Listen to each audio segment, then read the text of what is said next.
Dream high education एकाडेमीको जिके online क्लासमा सबैलाई स्वागत छ। आजको क्लासमा अस्ति हामीले राजमार्ग अलिकति सुरु गरेको लाग्छ, मलाई हाइवेहरू सुरु गरेको लाग्छ। त्यसमा मैले थोरै महेन्द्र राजमार्गको कुरा गरेको छु तपाईँहरूसँग। त्यसै गरी आज म 2-4वटा नेपालका मुख्य मुख्य राजमार्गको कुरा गर्छु। राजमार्ग मैले अस्ति एउटा राजमार्गको कुरा गरिसकेको छु। महेन्द्र राजमार्ग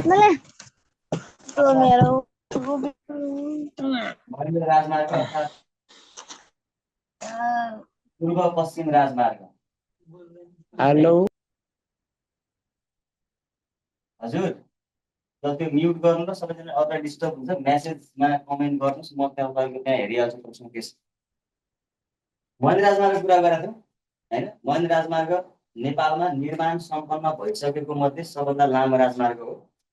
1027.67 किलोमिटरको लम्बाइ छ। पूर्व मेचीदेखि पश्चिम महाकालीसम्म अर्थात् झापादेखि कञ्चनपुरसम्म जोड्ने यो राजमार्गले जम्मा 22वटा जिल्लाहरू छुन्छ। 22वटा जिल्लाहरू छुने 1027.67 किलोमिटरको लम्बाइ, 1027.67 किलोमिटरको लम्बाइ हो। कहाँदेखि कहाँसम्म?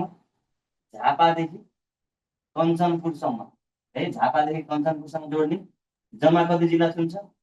22 जिल्ला छुन्छ है। 22 जिल्ला छुन्छ, जसमध्ये तराईको कतिवटा जिल्ला छुन्छ? तराईको 20वटा जिल्ला छुन्छ। पहाडको कतिवटा छुन्छ त? 2वटा जिल्ला छुन्छ।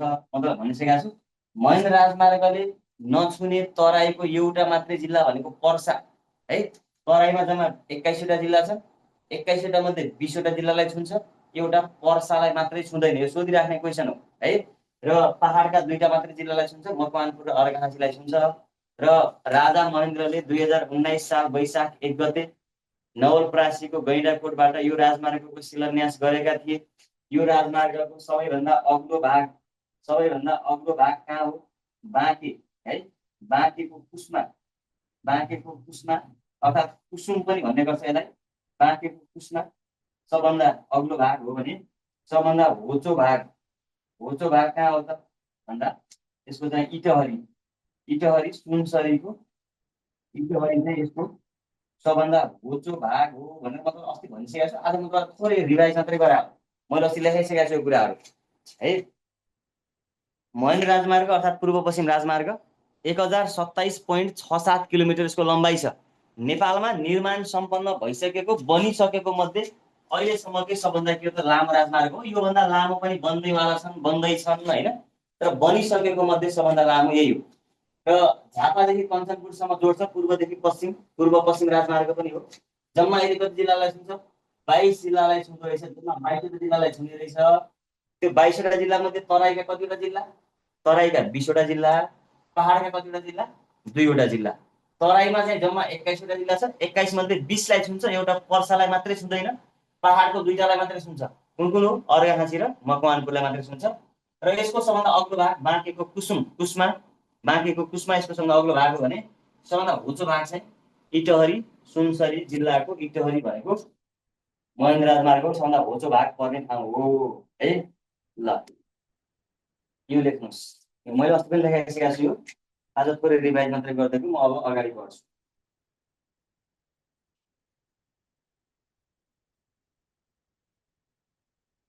अर्को महत्त्वपूर्ण राजमार्ग छ एउटा,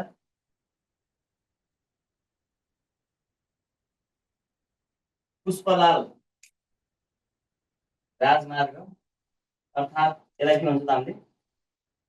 मध्य पहाडी लोकमार्ग पनि भन्ने गरिन्छ है। मध्य पहाडी लोकमार्ग अर्थात् पुष्पलाल राजमार्ग यो नेपालको निर्माणाधीन राजमार्ग हो। बन्दैछ, बनिसकेका छैन, बन्दैछ। ट्र्याक खोल्ने काम सम्पन्न भइसकेका छ, पिच हुँदैछ। यो नेपालको राष्ट्रिय गौरवको आयोजना अन्तर्गत पर्ने राजमार्ग पनि हो। पुष्पलाल राजमार्ग अर्थात् मध्य पहाडी लोकमार्ग पनि भन्ने गर्छ।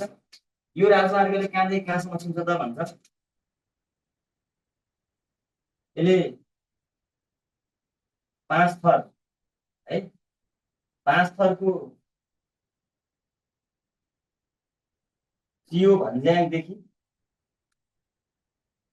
बैतडीको कहाँसम्म छुन्छ त यसले झुलाघाट, बैतडीको झुलाघाटसम्म छुन्छ। मध्य पहाडी लोकमार्ग बन्दैछ, यो राष्ट्रिय गोरुको आयोजना पनि हो। यसको लम्बाइ कति हुने भनेको छ त 1879 किलोमिटर। यसको लम्बाइ कति हुने भनेको छ त 1879 किलोमिटर र यसले चाहिँ जम्मा 25 वटा जिल्लालाई छुन्छ, सबै पहाडका जिल्ला मात्रै छुन्छ।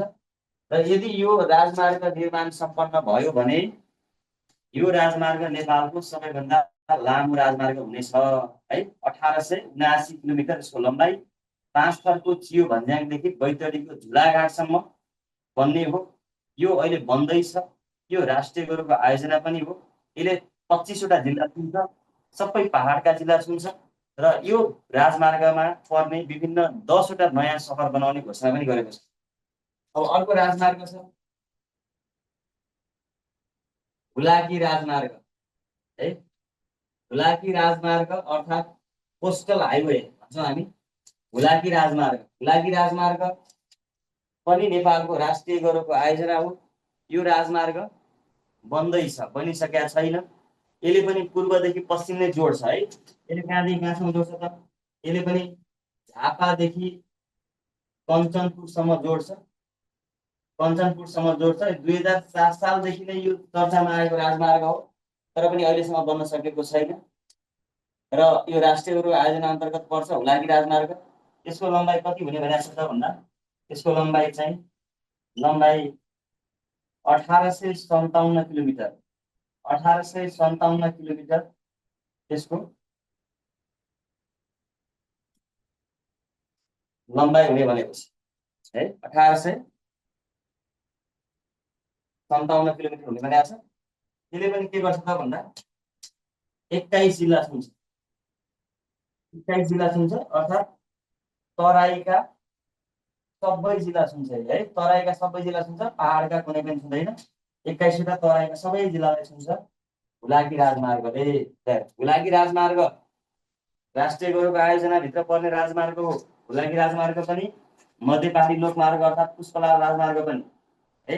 पुष्पलाल लोकमार्ग मध्य पहाडी लोकमार्गको लम्बाइ 1879 किलोमिटर हुने भनेको छ। हुलाकी राजमार्गको 1857 किलोमिटर हुने भनेको छ। यो राजमार्ग बन्दैछ, बनिसकेको छैन, राष्ट्रिय गोरुको आयोजनाभित्र पर्छ। एउटाले चाहिँ 5 थरदेखि बैतडीसम्म छुँदो रहेछ, अर्कोले चाहिँ झापादेखि कञ्चनपुरसम्म तराईका सबै जिल्लालाई छुँदो रहेछ, अर्कोले चाहिँ 25 वटा जिल्लालाई छुन्छ। त्यसले चाहिँ सबै 25 वटा भनेको पहाडका जिल्ला मात्रै छुन्छ, यसले चाहिँ तराईका मात्रै छुन्छ है।